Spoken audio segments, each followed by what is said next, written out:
किसी न किसी रूप में अवतार लेते हैं और उन दुराचारियों का विनाश कर देते हैं।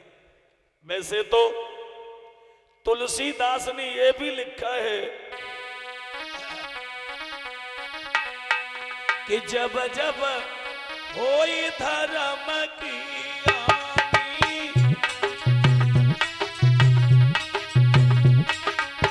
बाणे नीच अधमय अभिमानी। सीताराम जी की जय, राजा राम जी की जय। ओ सीता रामो हरे, रामो हरे।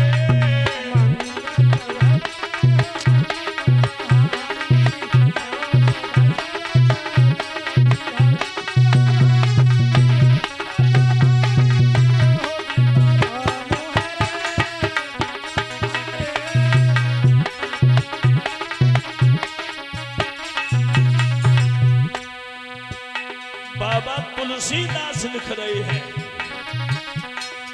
तब तब धरती अनुज शरीरा, हरिनाथ मम संकट पीरा। सीताराम हरे, राजा राम हरे। सीताराम हरे, राम हरे।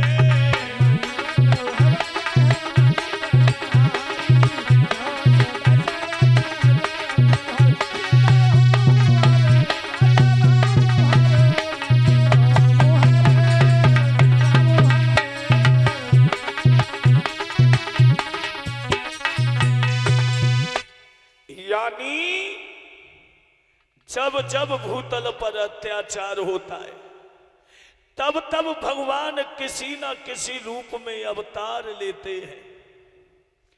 जब जब होए धर्म की हानि, जब हमारे धर्म के ऊपर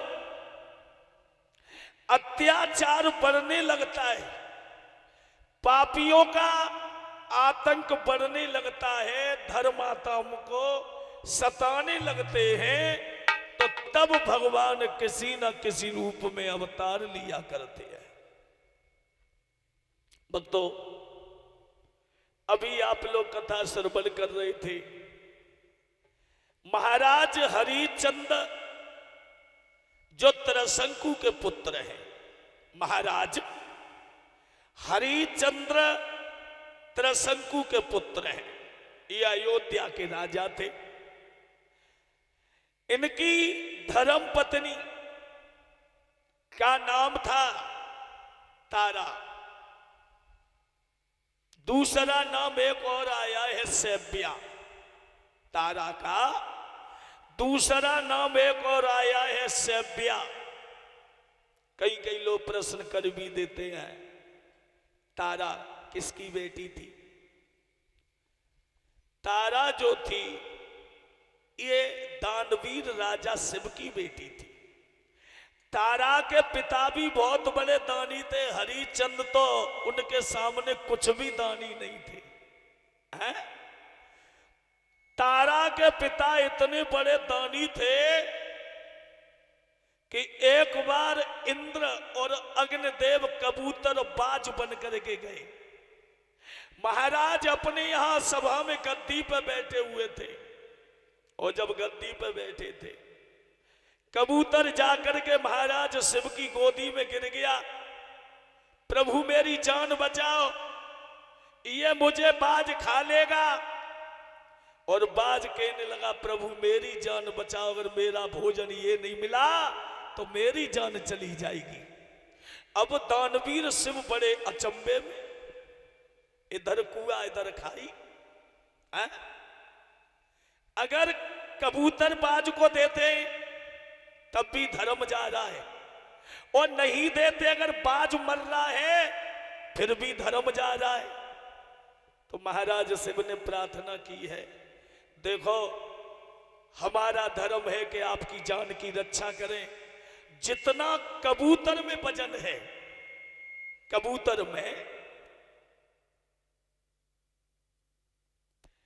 वजन है, उतना हम अपने शरीर से मांस काट करके और तुम्हें खिला दें। मंजूर है ना? बोले हमें मंजूर है। ठीक है, एक पला में कबूतर को रख लिया और दानवीर शिव ने शरीर से मांस काटना शुरू कर दिया। अब कोई साधारण कबूतर तो था नहीं है, जो बराबर हो जाए। जितना काटते गए उतना ही कबूतर का वजन बढ़ता चला गया, और जब चला गया अंत में शरीर से बोटी बोटी काट दी, फिर भी कबूतर पला उठ ही नहीं रहा। अंत में दानवीर शिव उस पला में खुद बैठ गए, अंत में खुद बैठ गए। और जब खुद बैठे उसी समय दोनों पक्षी अपने अपने भेष में आ गए और बोले, महाराज हम तुम्हारी परीक्षा लेने आए थे। तुम तो बहुत बड़े दानी हो। उन्हीं की बिटिया थी तारा, जो महाराज हरिचंद को भी आई गई। एक बात और बताएं, हरिचंद के रोहित, रोहित के चंपक, चंपक के बाहुक, बाहुक के सगर, सगर के असमंजस, असमंजस के द्वेच्छा, द्वेच्छा के दिलीप, दिलीप के अड़मिड़, उनके पुत्र हुए थे भागीरथ, जो गंगा मैया लेकर के आए थे। अब हरिचंदन कौन सी गंगा में पानी भरा था, ये भी शंका होती है।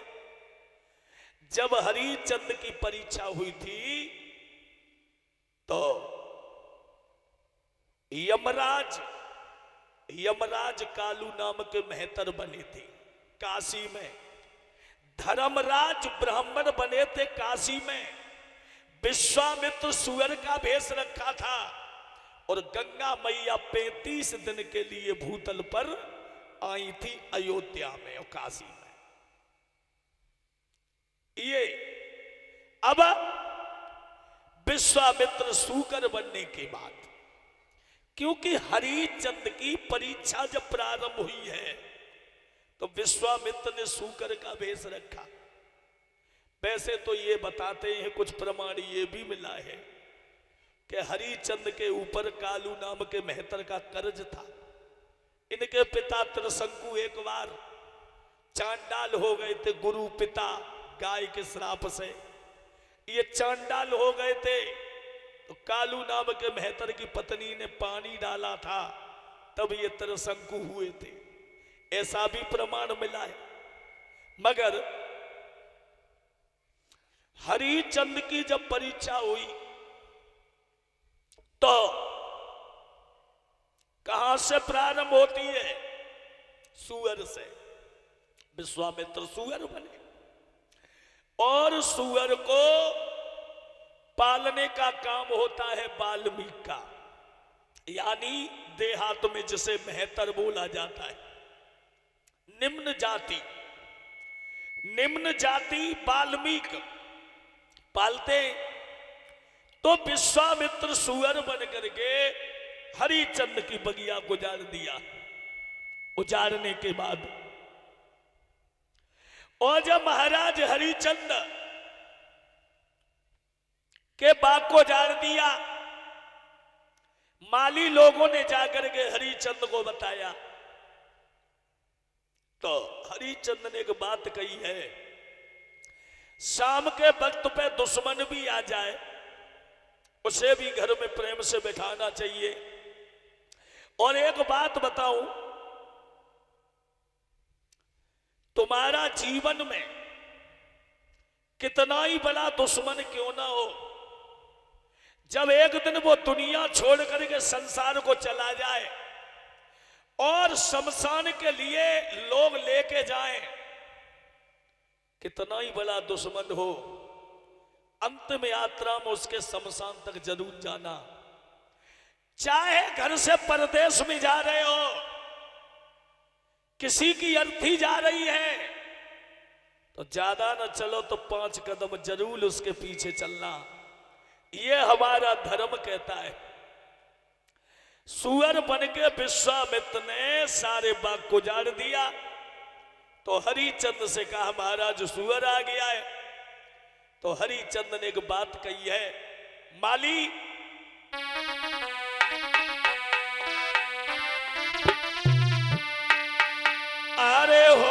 शाम को वक्त दुख मत दीजे काहू को।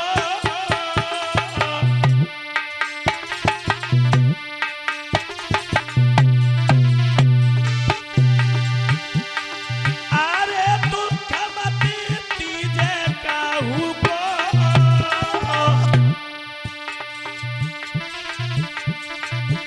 और दुश्मन आवे द्वार बैठना दीजे बाहू को।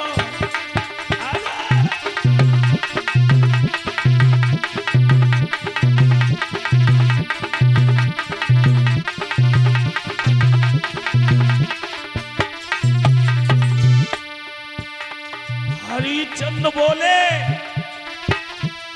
अरे बात में सबैया लेखूंगा।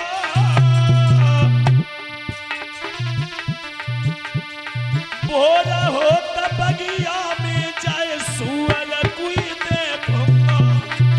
भैया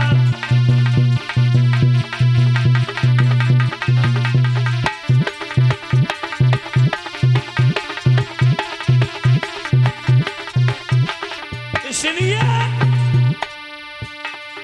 अरे धीरा जाए कोरे बधबाबे।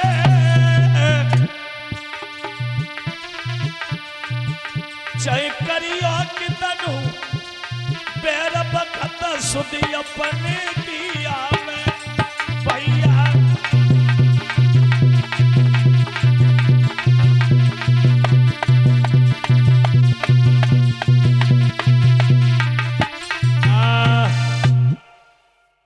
वैसे तो ये बताया है हरिचंद ने कहा दुश्मन भी आ जाए उसे प्रेम से बिठाना चाहिए। ऐसी बानी बोलिए मन काया पाखोए औरन को शीतल करे और आपो शीतल हो रे भैया। यानी संसार में जितना मीठे बन करके रहोगे लोग तुमसे प्यार करेंगे। यहाँ हमारी छोटी छोटी बेटियां भी बैठी हैं। अब उल्टी भावई और है। बिटिया सीधी है ससुराल में शादी कर दई बोलते ना तो भावई है तो दौरानी जिठानी चिन्ह लिन देती हुई सिया सिदरिया है तो भावई है? मीठे बोलो फिर भावई, करुए बोलो फिर भावई। एक बार ऐसा हुआ एक गांव में सरप रहता था जैसे अपनो आश्रम हुआ ना पीछे पीपर महाराज है भोले बाबा का, ऐसे ही आश्रम था और आश्रम पे संत रहते थे। हमें बड़ो नीको लगता है, हम जब सुबह शाम जाए तो बड़ो अच्छो लगता है आश्रम पे और शिवम सब तो ठीक। कहने का मतलब है एक संत रहते थे आश्रम पे, मगर गांव में एक सरप आ गया और परिचद जब सरप आएगा तो वो सबे काट ले, सबे खान लगो। गांव के लोग बड़े परेशान भये और भाज के गुरुजी के ढिगा गए। गुरुजी से बोले गुरुजी गांव में सांप आएगा सबे खा ले तू है। गुरुजी बोले चिंता न करो हम चले। गुरुजी ने लाठी उठाई कमंडल लाओ, पहुंच गए देखो तो सांप लहराए रहा। तो गुरुजी ने मंत्र पकड़ के पढ़ के अब सांप को पकड़ लो। अब सांप घबराने लगो, गुरुजी हमें मारियो ना है, तू सबे खा ले तू है। तो सांप बोलो गुरुजी तुम जैसे कहो वैसे ही करें। गुरुजी सांप से बोले आज के अलावा का खाइए ना है। बोले ठीक है गुरुजी पर रोटी ना खाए। बोले हाँ भोजन करो दूध पियो पर किसी को खाओगे नहीं। बोले ठीक है महाराज। अब गुरुजी ने वचन ले लिया, सांप ने खाए वो बंद कर दो। गुरुजी आश्रम पे पहुंच गए। बोले सुबह शाम हमारी कुटिया पे जरूर है घूमना। अब सुबह शाम वो सरप चले और गुरुजी के यहाँ घूम के आए। और जब गुरुजी के यहाँ घूमने जाने लगा, अब गांव के लड़का सो लड़का अब लड़कन ने देखो बड़ो सांप हुए, अब अजय तो का खातो ही ना है, सो लड़कन ने पकड़ लो, पकड़ के नीम की कुल्हारे में डाल लो। अब छोटे छोटे लड़का और सांप को डाल के बागो झूला बनाओ, और झूला बनाए के ता झूले झूले के बाकी सब पसुरियां अब के दई। अब वो सांप की जब पसुरियां टूट गई सो भाई डांट दो। अब सुबह शाम तक गुरुजी के ढिका जा, तो गुरुजी ने कही चेला दुहन ना है गई, चेला भैया आई ना है। गुरुजी ने झोला उठा हुआ ढूंढता ढूंढता आए, सुबह नीम के वृक्ष के ढिका सांप पड़ो निर्वस। गुरुजी ने पूछी चेला, अब चेला में दम हो तो आवाज लगाए तो कर आगे बोले हाँ गुरुजी। क्या होगा? बोले गुरुजी हुई तो सब कुछ होगा, तुम्हारे कहने से हमने काठ में बंद कर दो, उस गांव के लड़कन ने झूला बनाए के सब पसुनिया वक दई। गुरुजी बोले पगला, तब तक झूले के तई सब पसुनिया टूट गई। बोले हाँ गुरुजी, तुम ही कह गए हते के कब काटिए मती। गुरुजी बोले पगला, हमने काटवे की मने करी कि तो जेऊ कह गए कि फुकारिए मती है? अरे काटवे की मने कर दई, जब तई जान पे आई गई तो कम से कम अपनी जान बचावे को फुकाते तो जे भाग जाते। तो कहने का मतलब है यहां से ये ज्ञान होता है, ये संसार बड़ा बद चलन है। अगर सीधे उतने बने तो नोच लेंगे, फुंकारना भी जरूर है।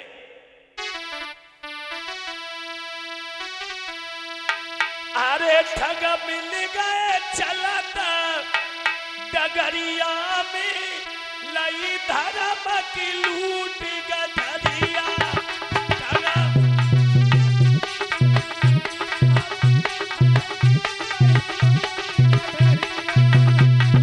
अरे ठग मिल गए चलता डगरिया, धर्म की लूट गठरिया।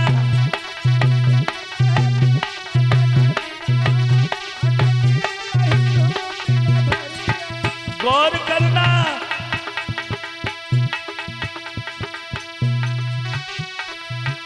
अरे ब्रह्मा लुट गए, विष्णु लुट गए, शंकर की लुट गई उमरिया, धर्म की लूट गठरिया। शंकर की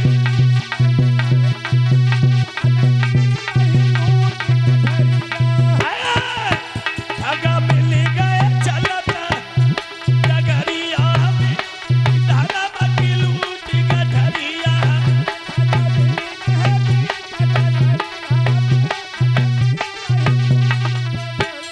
अरे भैया, अरे चंदा लुट गया, सूरज लुट गया,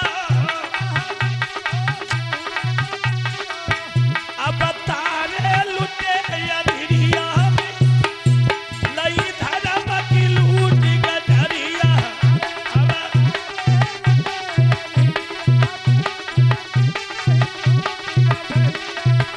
ठग मिल गए पीछा डगरिया में, धर्म की लूट गठरिया।